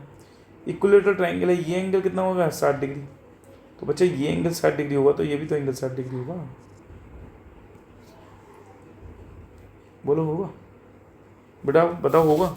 तो जब ये फोर्स और ये फोर्स का एंगल 60 डिग्री है तो इनका जो रिजल्टेंट होगा वो कितना हो जाएगा, मैंने बताया था जब दो एंगल एक दूसरे से 60 डिग्री पे होते हैं बेटा, ध्यान रखना, जब दोनों एंगल एक दूसरे से 60 डिग्री पे होते हैं तो जो इनका रिजल्टेंट होता है, जो इनका नेट फोर्स होता है वो कितना होता है, वो नेट फोर्स होता है, याद रखना F√3। सर कैसे है, मैंने बताया था नेट फोर्स का फॉर्मूला क्या होता था 2F cos θ/2, तो थीटा की वैल्यू यहाँ पर रख दो इस वाले फॉर्मूले में 60/2, और cos 30 की वैल्यू होती है √3/2, कितनी होती थी √3/2, तो 2 से 2 कट गया तो √3F आ गई। तो ये वाला फोर्स जो इस पर लग रहा है, ठीक है, इस वाले चार्ज और इस वाले चार्ज की वजह से नेट फोर्स इधर लग रहा है, और उसका मैग्नीट्यूड कितना है नेट फोर्स का, सर नेट फोर्स का जो मैग्नीट्यूड है वो कितना था F√3 है। ये बताओ इसको कौन बैलेंस करेगा, अरे ये फोर्स लगा हुआ है, सिंगल फोर्स हो गया, इनको हटा के लगा दिया, इसकी वजह से इंडिविजुअल फोर्स लगा, और इन दोनों फोर्स के बीच का एंगल 60 डिग्री है, तो इनका नेट, इन दोनों का सिंगल फोर्स इस डायरेक्शन में लगेगा, इस डायरेक्शन का जो फोर्स होगा, इस डायरेक्शन का जो फोर्स होगा, ये वाला जो फोर्स होगा इस डायरेक्शन, इन्हें कौन बैलेंस करेगा, इनको बैलेंस करने के लिए सेंट्रोइड पे चार्ज रखना पड़ेगा। अगर मैंने यहाँ सेंट्रोइड पे प्लस क्यू चार्ज रखा तो ये प्लस क्यू, और देखो बच्चों ये जो चार्ज है कौन सा प्लस क्यू नेचर का, ये प्लस क्यू नेचर का, दोनों सेम चार्जेस हो गए, रिपेल करेंगे तो फोर्स इधर ही आ जाएगा, जब फोर्स इधर आएगा तो दोनों के नेट फोर्स जुड़ जाएंगे, तो इक्विलिब्रियम में ये वाला पॉइंट होगा ही नहीं। तो इसको इक्विलिब्रियम में आने के लिए मैं क्या करूँगा, इस वाले चार्जेस को क्या करूँगा भैया, इस चार्जेस को नेगेटिव कर दूँगा, क्या कर दूँगा नेगेटिव। अब ये जो नेगेटिव चार्ज होगा तो ये क्या करेगा, इसको अपनी ओर खींचेगा, इस पर फोर्स लगाएगा। बोलो मैंने बताया था तुम्हें कि ये वाली जो दूरी होगी, ये वाली दूरी L/√3 होगी, कैसे होगी सर, तो देखो यहाँ पे अगर मैं इसका परपेंडिकुलर कर दूँ, ये 90 डिग्री है, ये एंगल है 30 डिग्री, ये वाली हाइपोटेनियस मुझे निकालनी है, साइड L दे रखी थी, तो जब तुमने परपेंडिकुलर इस पर डाला तो बच्चों ये कितनी हो गई, ये हो गई L/2, और ये भी L/2 हो गई, क्योंकि पूरी L दे रखी है ना। तो देखो cos 30 equal to base upon hypotenuse होता है, बेस कितना है इसका L/2, और हाइपोटेनियस कितनी भाई h, तो cos 30 की वैल्यू कितनी होगी √3/2 इक्वल टू हो जाएगी L/2h, ठीक है। तो हाइपोटेनियस कितनी होगी, 2 से तो 2 उड़ा दो, तो हाइपोटेनियस हो जाएगी L/√3, क्या होगी हाइपोटेनियस L/√3 हो जाएगी, ठीक है। तो ये आ गया हमारे पास L/√3, ध्यान रखना। अब ये L/√3 है, ये भी तो L/√3 होगी, बोलो भाई ये भी तो L/√3 होगी, क्लियर। तो ये वाली जो दूरी होगी, ये वाली दूरी यहाँ से लेके यहाँ तक की, येलो से दिखा दे रहा हूँ, यहाँ से यहाँ तक की जो दूरी होगी बच्चों वो भी L/√3 होगी। तो ये वाला जो फोर्स लगेगा, ये मान लो F' है, कितना है F', तो ये वाला जो फोर्स होगा F' किसका रहा होगा, नेट फोर्स के, तभी तो ये वाला पॉइंट इक्विलिब्रियम में होगा। ये पॉइंट इक्विलिब्रियम में बनाना है ना तुम्हें, रखना है ना, रखना इक्विलिब्रियम में। तो बेटा ये इस पॉइंट को इक्विलिब्रियम में बनाए रखने के लिए, क्योंकि माइनस क्यू के रखने से जैसे ये इक्विलिब्रियम में हुआ ये भी इक्विलिब्रियम में हो जाएगा, ये भी इक्विलिब्रियम में हो जाएगा और देखो ये भी इक्विलिब्रियम में होगा, कोई प्रॉब्लम नहीं है, सब इक्विलिब्रियम में हो जाएंगे एक दूसरे के साथ। तो क्वेश्चन जो होगा, how can the system equilibrium, system equilibrium में जब हो सकता है जब हम इसके सेंट्रोइड पे कैसा रखते हैं, नेगेटिव चार्ज रखते हैं, तब सिस्टम क्या हो सकता है बेटा, इक्विलिब्रियम में हो सकता है, कोई प्रॉब्लम नहीं है।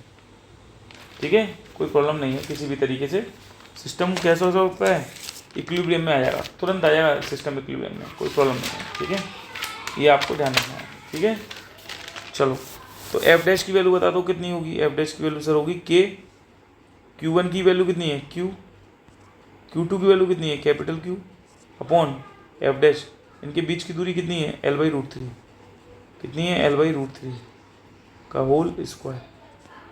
बताओ नेट फोर्स कितना है, अरे नेट फोर्स था F√3 सर। F की वैल्यू कितनी थी, F की वैल्यू थी सर के Q1 Q2 भाई, F की वैल्यू कितनी थी, F की वैल्यू थी सर के Q1 Q2 upon L square. तो यहाँ लिख सकते हो के Q² अपॉन L स्क्वायर √3। ठीक है, ये हो गया 3 के small q capital Q upon के L स्क्वायर इक्वल टू होगा के Q² अपॉन के L स्क्वायर √3। इसके से ये कट गया, इस L स्क्वायर से L स्क्वायर कट गया, इस स्मॉल क्यू से ये Q स्मॉल क्यू कट गया। तो बच्चों कितना आ जाएगा 3Q इक्वल टू आ जाएगा स्मॉल क्यू √3। आ जाएगा नहीं आएगा, बिल्कुल आ जाएगा सर, आ जाएगा ना। ठीक है, तो देखो हमारे को Q निकालना है, Q की वैल्यू कितनी आ जाएगी, Q आ जाएगी स्मॉल क्यू √3/3 आ जाएगी। √3 से 3 कटेगा तो कितना आ जाएगा √3, कैपिटल Q बराबर आ जाएगा Q/√3 आ जाएगा। ठीक है, ये आपका आंसर है। ठीक, तो आप अपने क्या सीखा सर, इसमें मेरे को कहाँ पता चला कि कैसे कैपिटल Q निकालना है। भाई आपके अकॉर्डिंग तो ये कह रहा है सिस्टम ऑफ चार्जेस भी प्लेस्ड इन इक्विलिब्रियम। देखो सिस्टम ऑफ चार्जेस जो है वो कहीं ना कहीं Q से इससे मिलकर बना है। क्वेश्चन समझो, क्वेश्चन कह रहा है सिस्टम ऑफ चार्जेस का मतलब समझते हो, ये सिस्टम कितने चार्ज से मिलकर बना है, 3 चार्ज से। भाई वर्टेक्स पे 3 चार्जेस रखे हैं ना। ठीक है, और सिस्टम को इक्विलिब्रियम में भी होना है, सिस्टम को इक्विलिब्रियम में होना है तो मतलब ये मान लो पॉइंट A है, ये पॉइंट B है और ये पॉइंट C है, तो इन तीनों पॉइंट को इक्विलिब्रियम में होना चाहिए। अब मैं एक पॉइंट को लेके पहले बात कर लेता हूँ प्लस B की, पॉइंट B की। तो पॉइंट B पर जो चार्ज प्लस Q है, इस पर फोर्स कौन लगाएगा, ये वाला चार्ज लगाएगा, एक तो A पर रखा हुआ चार्ज और एक C पर रखा हुआ चार्ज लगाएगा। इन दोनों के द्वारा फोर्स जो लग रहा है वो आप क्या देख रहे हो कि सर इधर भी F लग रहा है, इधर भी F लग रहा है। इन दोनों का नेट फोर्स इधर हो गया F√3, क्योंकि दोनों के बीच का एंगल 60 डिग्री है। अब ये वाला जो नेट फोर्स है जो है सिंगल फोर्स इधर है, अगर इसके अपोजिट सेंट्रोइड पे अगर मैं चार्ज नहीं रखूँगा तो ये तो बैलेंस नहीं हुआ, ये इक्विलिब्रियम में ही नहीं हुआ। ठीक है, तो इसलिए मैंने इसको इक्विलिब्रियम बनाने के लिए सेंट्रोइड पे नेगेटिव चार्ज रख दिया है, जिस वजह से इसका नेगेटिव चार्ज इस पॉइंट प्लस Q B पे रखे हुए प्लस Q चार्ज को क्या करेगा, अपनी ओर खींचेगा। ठीक है, तो आपको माइनस Q से प्लस Q के या माइनस Q पे से प्लस Q के बीच की दूरी का पता होना चाहिए। ये दूरी वही होगी जो माइनस Q से इस वाले प्लस Q के बीच की दूरी होगी। और ये दूरी कैसे निकाली, cos 30 equal to base upon hypotenuse से। तो हाइपोटेनियस कितनी आ गई, L/√3 आ गई। सही है, बस अब इस वाले फोर्स को हमने क्या कर दिया, नेट फोर्स को बराबर कर दिया है। क्यों, क्योंकि जब भी तो पॉइंट B इक्विलिब्रियम में होगा, क्योंकि इन पर लगने वाला नेट फोर्स 0 होगा। तो उसे नेट फोर्स 0 करने से क्या निकला, थर्ड चार्ज का मैग्नीट्यूड निकला। ऐसा चार्ज जिसके रखने से ये पूरा सिस्टम इक्विलिब्रियम में आ जाएगा, तो उसका मैग्नीट्यूड कितना हुआ, एनोदर वे में ये पूछा है, तो उसका मैग्नीट्यूड होगा Q/√3। समझ में आया नहीं है। और उस चार्ज की साइन क्या होगा, नेगेटिव होगा। कैसा होगा, नेगेटिव साइन होगा। आई होप आपको इतना समझ में आया होगा। इस तरह के क्वेश्चंस में ये चीज़ें ध्यान रखनी है। क्वेश्चन नंबर 8 देख लो। क्वेश्चन नंबर 8 क्या कह रहा है, क्वेश्चन नंबर 8 में आप अगर पढ़ें तो कह रहा है कंसीडर 3 चार्जेस। क्या कह रहा है बेटा, कंसीडर 3 चार्जेस। एक मिनट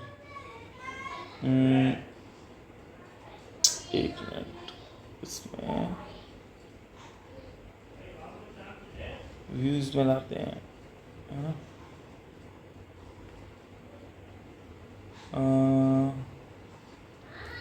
चलो कोई नहीं, ठीक है। चलो क्वेश्चन नंबर इसको पढ़ते हैं। क्वेश्चन नंबर किसको, कि सर क्वेश्चन नंबर इसको पढ़ते हैं, एक सेकंड, जस्ट अ मिनट। ठीक है, देखो चलिए क्वेश्चन नंबर 8 को पढ़ लिया जाए। क्वेश्चन नंबर 8 को पढ़ लिया जाए। ठीक है, क्वेश्चन नंबर 8 कह रहा है मेरे भाई, consider 3 charges each equal to q at the vertices of equilateral triangle of side L. What is the force on charge q placed at the centroid of the triangle? क्या रखा है? Centroid of the triangle पे रखा हुआ है। ठीक है भाई, चलो सर ये तो बहुत आसान सा लग रहा है मुझे क्वेश्चन। ठीक है, देखो क्वेश्चन कह रहा है कि 3 चार्जेस हैं,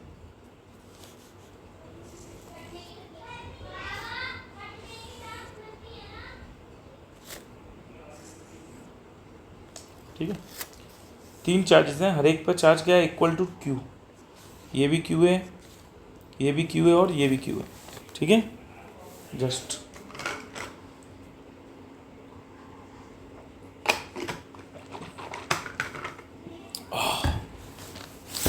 ठीक है, हर एक पर चार्ज क्या है? क्यू दे रखा है। ठीक, क्वेश्चन नंबर 8 में। ठीक, इनकी सबकी साइड दे रखी है बेटा एल एल एल। ठीक है, what is the force on charge Q placed at the centroid? Centroid पर रखा हुआ चार्ज पे फोर्स कितना होगा ये बताना है। तो बच्चों देखो, मैंने बताया था तुम्हें, ये तो सीधे देख के बता दोगे 0 ही होगा। क्यों होगा? क्योंकि यहाँ से यहाँ तक की दूरी, और देखो यहाँ से यहाँ तक की दूरी, और बच्चों देखो यहाँ से यहाँ तक की दूरी। जब दूरी सेम होती है, कभी भी याद रखना ये कंसेप्ट सिमेट्रिकल चार्ज सिस्टम है ये। क्यों? क्योंकि देखो यहाँ से यहाँ तक की दूरी, यहाँ से यहाँ तक की दूरी, यहाँ से यहाँ तक की दूरी सबकी सेम है। सही है नहीं सही है? ये दूरी कितनी होगी? यहाँ से यहाँ तक की दूरी कितनी होगी? मैंने बताया था L/√3 होगी, पीछे निकलवाया भी। यहाँ से यहाँ तक की दूरी कितनी होगी बेटा? ये भी दूरी L/√3 होगी। मैंने कहा यहाँ से यहाँ तक की दूरी कितनी होगी? ये दूरी भी L/√3 होगी। तो सबकी दूरी सेम हो गई, नहीं हो गई? और अगर आप दूसरे तरीके से देख सकते हैं, वैसे तो नेट फोर्स 0 आने वाला है, लेकिन इसे कर लेते हैं। देखो ये क्यू इस क्यू पे किधर करेगा? फोर्स इधर लगाएगा।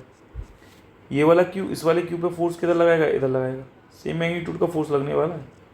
और ये वाला क्यू इस वाले क्यू पे किधर फोर्स लगाएगा? वो इधर लगाएगा।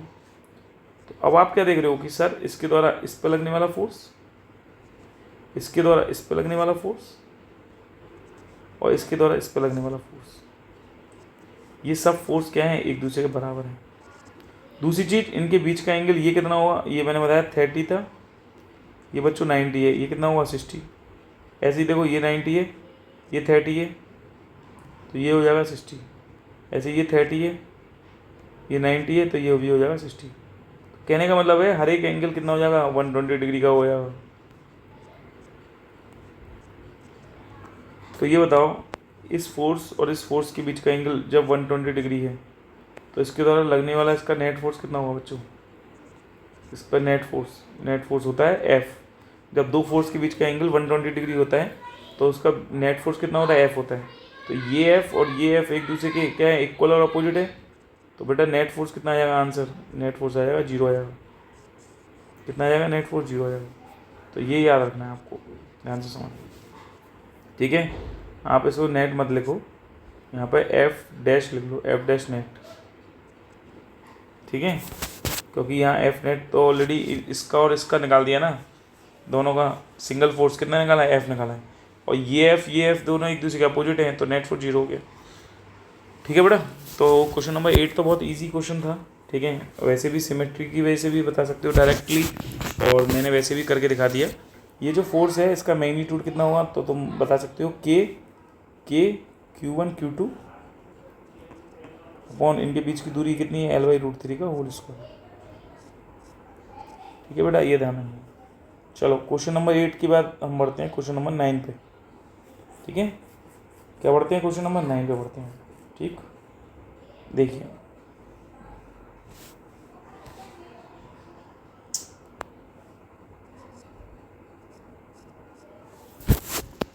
ठीक है, क्वेश्चन नंबर 9 क्या कह रहा है? देखिए क्वेश्चन नंबर 9 कह रहा है कि point charges are placed at the vertices of the square of side a as shown in figure. देखिए थोड़ा सा इसमें मिसिंग है, एक फिगर मिसिंग है। ठीक है, फिगर जो मिसिंग है उसको आप बना लीजिएगा जो है। ठीक है, एज शोन इन फिगर बोला है ना, एज शोन इन फिगर में एक जो फिगर है वो मैं आप बता देता हूँ कैसी फिगर है। ठीक है, एक स्क्वायर है, ये क्वेश्चन कह रहा है 9, क्वेश्चन नंबर 9 में कि point charges are placed at the vertices of the square. एक स्क्वायर बनाया है बेटा,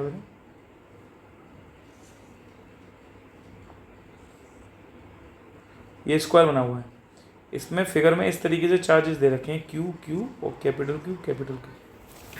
सही है बेटा, ठीक। अब कह रहे हैं कि what should be the sign of charge Q and magnitude of the ratio Q by Q का बताना है। कब? पहले केस में। कौन से पहला केस में? क्या है? जब नेट फोर्स क्या हो, पहला case net force on each Q पे जीरो हो, इस क्यू पे नेट फोर्स जीरो हो। ध्यान रखना, क्यू पे नेट फोर्स जीरो करना है किसी पे भी, चाहे इस पे जीरो कर दो चाहे इस वाले चार्ज पे जीरो कर दो। तो उसके लिए क्या होगा, देखो अगर ये वाला साइन अगर मैंने पॉजिटिव लिया और ये भी साइन पॉजिटिव लिया, तो क्या इनके साइन के पॉजिटिव लेने से इस पॉइंट पर नेट फोर्स जीरो हो सकता है? देखो ये प्लस क्यू रिपेल करेगा, ये प्लस क्यू ये क्यू भी रिपेल करेगा, और इस क्यू के बीच की दूरी भी आप पता तो कर ही लोगे, क्योंकि स्क्वायर जो है इसकी साइड दे रखी है क्वेश्चन में, कितनी दे रखी है भैया? स्क्वायर साइड ए दे रखी है, हर एक की साइड कितनी दे रखी है? ए दे रखी है। तो मैं कह रहा हूँ कि इसके द्वारा इस पर भी जो नेट फोर्स होगा वो भी तो इधर होगा, और इसके द्वारा भी नेट फोर्स इधर होगा। तो जाहिर सी बात है दोनों की सेम डायरेक्शन में होगा ना फोर्स। तो ये तो भैया ये पॉइंट इक्विलिब्रियम में नहीं हो सकता। अगर ये वाला भी तुमने पॉजिटिव लिया तो क्या हुआ? ये पॉजिटिव लिया तो फिर से समझ लो भाई, फिर से समझ लो इस चीज़ को। ये पॉइंट इक्विलिब्रियम में बनाना है तो उसको अगर तुम पॉजिटिव लोगे तो तुम्हें पता है ये प्लस क्यू है, ये भी प्लस क्यू है, क्वेश्चन में गिवन है। दोनों प्लस क्यू होने से रिपल्शन होगा, इस प्लस क्यू की वजह से भी रिपल्शन होगा, और देखो इस प्लस क्यू की वजह से भी रिपल्शन होगा या नहीं होगा?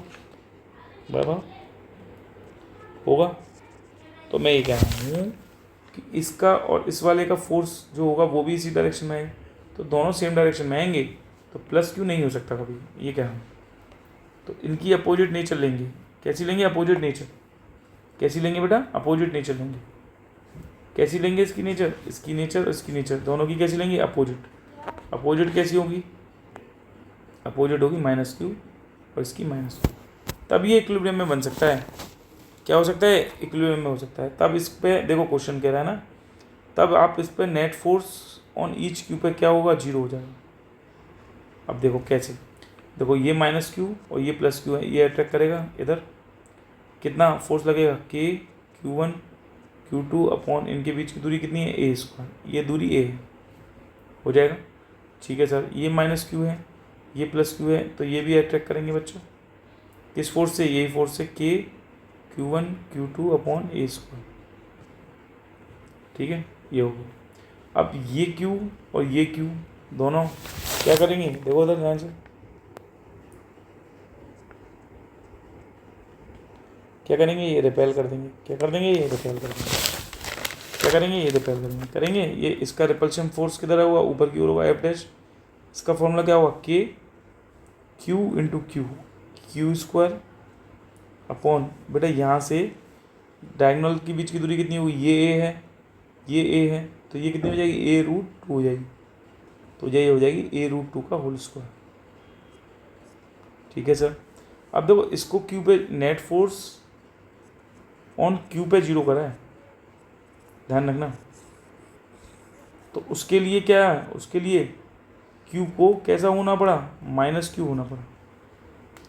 ध्यान रखना, क्वेश्चन में यहाँ पर खाली क्यू दे रखा है फिगर में, ठीक है, उस क्यू को तुम्हें माइनस क्यू करना पड़ेगा। यहाँ पर क्वेश्चन में तो खाली क्यू ही था भाई, ये तो तुम्हें रिकॉग्नाइज करना है कि क्यू की नेचर को कैसे बनाना पड़ेगा, इक्विलिब्रियम बनाने के लिए माइनस बनाना पड़ेगा, ये ध्यान रखना। फिगर जो तुम्हारी दे रखी है इस वाले क्वेश्चंस की, एज शोन इन फिगर बोल रहा है ना, एज शोन इन फिगर, तो बेटा फिगर देख लेना, ऐसे बना लेना फिगर तो क्वेश्चन में ऐसे दे रखी है, ये क्यू और ये कैपिटल क्यू और ये कैपिटल क्यू, और हर एक साइड इसकी ए है। ये तो फिगर दे रखी थी। ये वाला क्यू का माइनस क्यू क्यों लिया? इस पॉइंट को इक्विलिब्रियम बनाने के लिए, प्लस क्यू को इक्विलिब्रियम बनाने के लिए। तो ये बताओ, ये एफ है, ये एफ ही तो है, बोलो बेटा, ये एफ ही तो है, एफ ही मान सकता हूँ उसे, इसको भी मैं क्या मान सकता हूँ, एफ ही मान सकता हूँ। तो देखो जब दोनों फोर्स एफ एफ हैं तो बच्चों इनका नेट फोर्स कितना हो जाएगा, और दोनों फोर्स एक दूसरे से, देखो तुम्हें पता है एक फोर्स एफ है, एक फोर्स एफ है, और इनके बीच का एंगल 90 डिग्री है, तो इनका डायगोनल पे ही तो, इनके बाइसेक्टर पे ही तो इनका नेट फोर्स लगेगा। वो नेट फोर्स कितना होगा मेरे भाई, वो होगा F√2। कितना हो जाएगा, F√2। तो इस पर नेट फोर्स कितना आ जाएगा, F√2। तो Q को इक्विलिब्रियम में करना है तो नेट फोर्स Q पे कितना हुआ, जो F√2 आया था, और ये किसके बराबर कर दूंगा, इस F डैश के बराबर कर दूंगा। F कितना आया था, K, F की वैल्यू कितनी है बेटा, F की वैल्यू है K Q1 Q2 अपॉन ए स्क्वायर, ये तो थी। तो F की वैल्यू लिख दूंगा Q1 Q2 अपॉन ए स्क्वायर, और √2 है ये, इक्वल टू F डैश की वैल्यू कितनी थी sir, K Q square upon A√2 का होल स्क्वायर थी। ठीक है बेटा, तो देखो ज़रा, तो ये हो गया K से K कट गया, इस Q से ये Q कट गया, तो ये आ गया, और देखो स्मॉल q √2 अपॉन के ए स्क्वायर इक्वल टू हो गया ये Q अपॉन के 2a स्क्वायर, ए स्क्वायर से डाला ये ए स्क्वायर से ए स्क्वायर कट गया। ठीक है भैया, तो देखिए ना ध्यान से, Q बराबर हो गया ये Q इंटू 2√2 हो गया, क्या हो गया 2√2। तो देखो यहाँ पर बच्चा क्या पूछा है, QI और QI का रेशो पूछा है, Q और Q का क्या पूछा है, रेशो पूछा है। तो भैया क्या आ जाएगा, ये आ जाएगा 1/2√2। कितना आ जाएगा, 1/2√2 आ जाएगा। बोलो सुन में आया नहीं है, ये ध्यान रखना है। ठीक है, चलो नेक्स्ट पूछ रहे हैं कि बताओ बी वाला पार्ट पे, कि net force on each Q पे कितना होगा, 0 होगा। Net force on each Q पे जब 0 होगा तब Q/Q का रेशो बताओ। तो देखो ध्यान से, बी पार्ट देखो, यही चीज़ थी, यही डायग्राम ले लिया हमने, फिर से स्क्वायर वाला ले लिया बच्चा। देखो अब यहाँ पर क्या है, हर एक पे चार्ज Q है, ये भी Q है, ये भी Q है, और ये sorry according to the figure ये Q है, ये Q है, ये Q है, और ये Q है। ठीक है, स्क्वायर है, साइड ए है। अब किसको कह रहा है, बी पार्ट में net force on each Q पे 0, इस Q पे नेट फोर्स 0, उसके लिए क्या होगा, ये माइनस Q करना पड़ेगा। क्यों करना पड़ेगा, देखो ये माइनस Q ये Q को क्या करेगा, अपनी ओर अट्रैक्ट करेगा, ये माइनस Q इस Q को क्या करेगा, अपनी ओर अट्रैक्ट करेगा। इस फोर्स के साथ ये फोर्स की वैल्यू क्या होगी सर, होगी K Q1 Q2 अपॉन इनके बीच की दूरी कितनी है, a स्क्वायर। तो ये फोर्स जब एक दूसरे से 90 डिग्री पे होंगे तो भैया इनका नेट फोर्स कितना होगा, इनका नेट फोर्स हो जाएगा F√2। कितना हुआ, F√2। अब तुम्हें तो ये तो पता ही है कि यहाँ से यहाँ तक की जो डिस्टेंस होगी वो कितनी होगी सर, कितनी होगी, A√2। तो ये बताओ, ये रेड से दिखा रहा हूँ, ये Q और देखो ये Q रिपेल करेंगे, क्या करेंगे, ये रिपेल करेंगे। तो फॉर्मूला ये कितना आएगा, फोर्स ये आ जाएगा K Q square upon A√2 का होल स्क्वायर करेंगे, क्या करेंगे, A√2 का होल स्क्वायर कर देंगे। ठीक है, तो ये वाला फोर्स और ये वाला फोर्स क्या हो जाएंगे, बैलेंस हो जाएंगे। कैसे हो जाएंगे बेटा, बैलेंस कर देंगे। For Q is in equilibrium, for Q को क्या करेंगे, इन इक्विलिब्रियम करेंगे।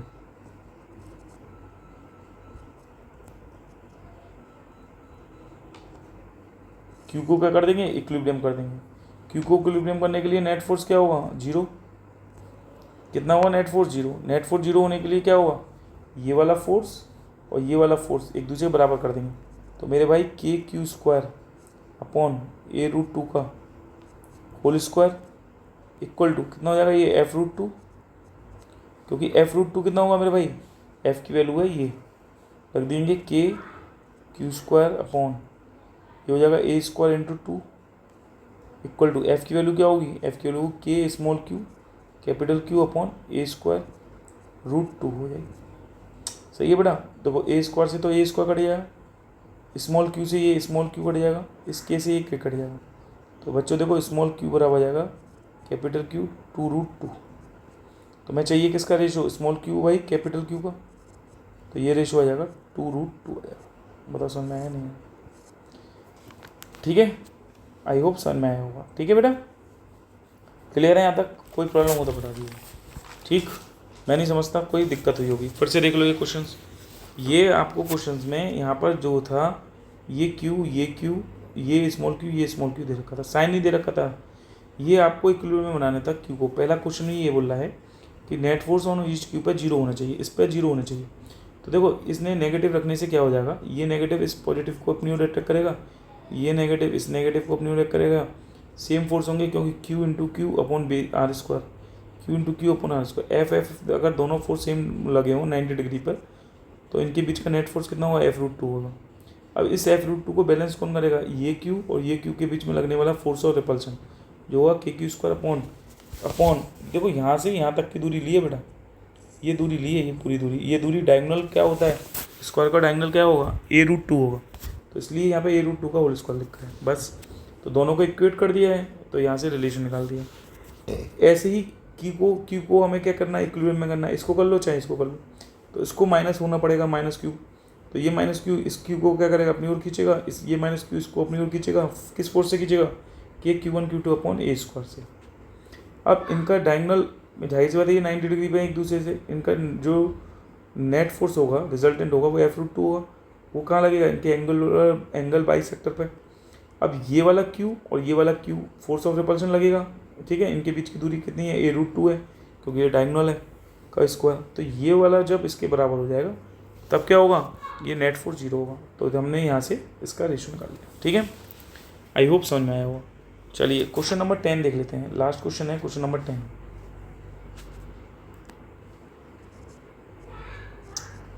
क्या कह रहा है क्वेश्चन नंबर है, दो आइडेंटिकल स्मॉल चार्ज स्फीयर हैं। देखिए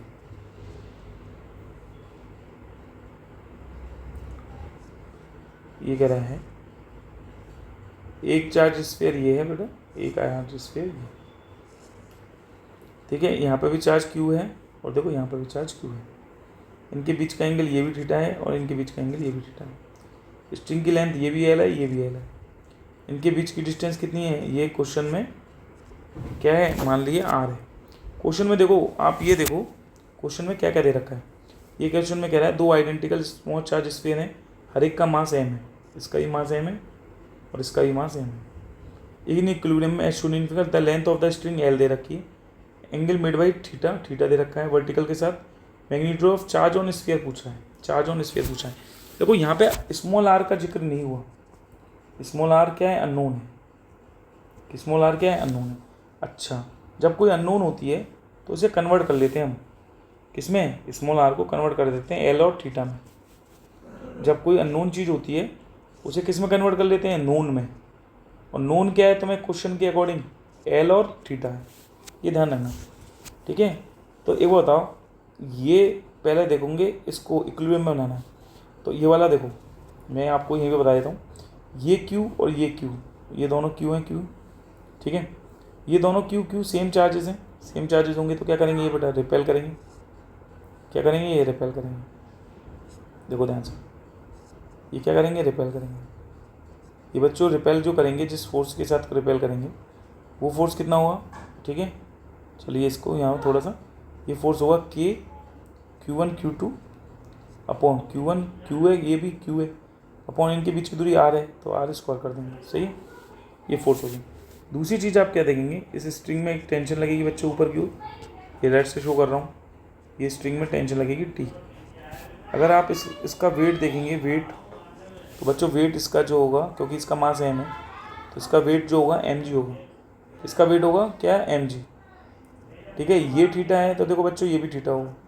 तो इस टेंशन के दो कंपोनेंट हो जाएंगे, इसको वाइट से दिखा रहा हूँ, इस टेंशन के दो कंपोनेंट हो जाएंगे।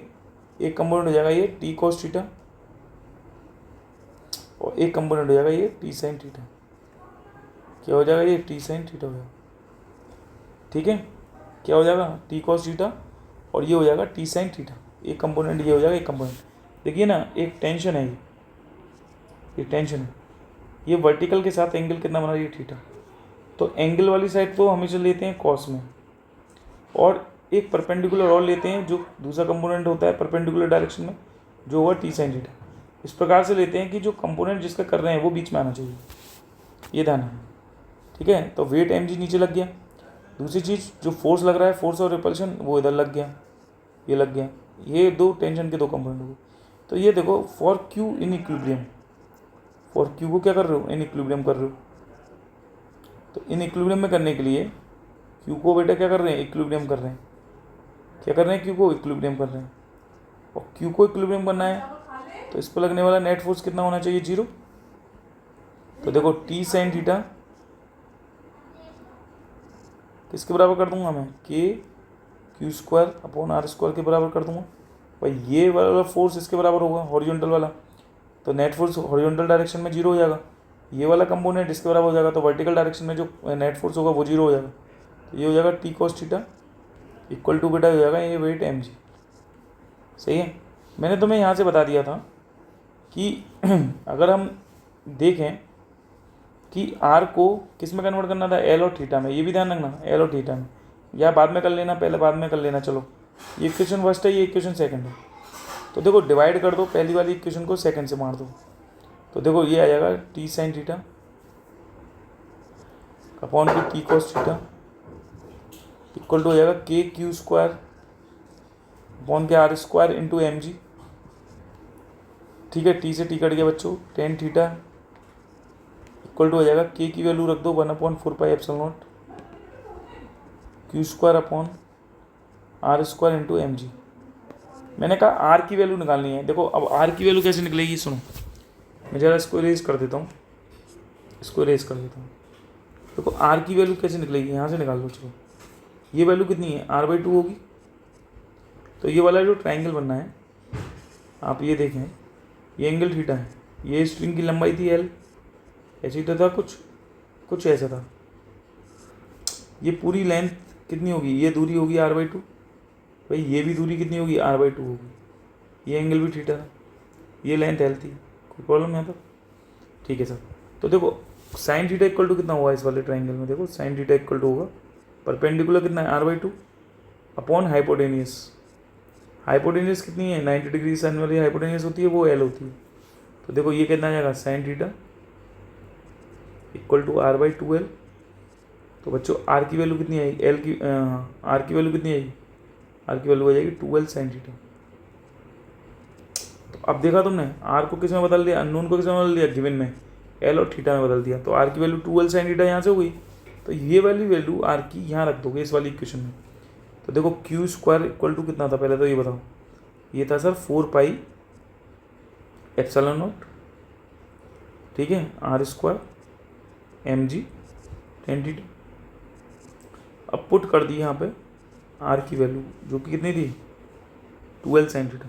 कितनी पुट करिए, 2l साइन थीटा पुट कर दी। तो पुट कर दो यार, तो क्यू स्क्वायर इक्वल टू हो गया 4 एप्सिलॉन नॉट, आर की value 2l sine theta put करोगे तो ये हो जाएगा 4l square sine square theta. ये हो जाएगा M G tan theta.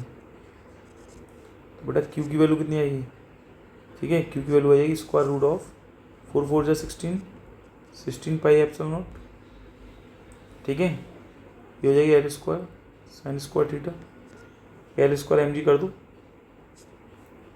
L square M G sine square theta into tan theta. ये हमारे पास क्या आ गई वैल्यू अब इसकी, क्यू की। बताओ बेटा समझ में आया नहीं आया, ठीक है। ये थे क्वेश्चंस नंबर 1 से क्वेश्चन नंबर 10 तक। नेक्स्ट वीडियोस में क्वेश्चन नंबर 11 से लेकर क्वेश्चन नंबर 20 तक करेंगे, ठीक है। आई होप समझ में आया होगा। Thank you.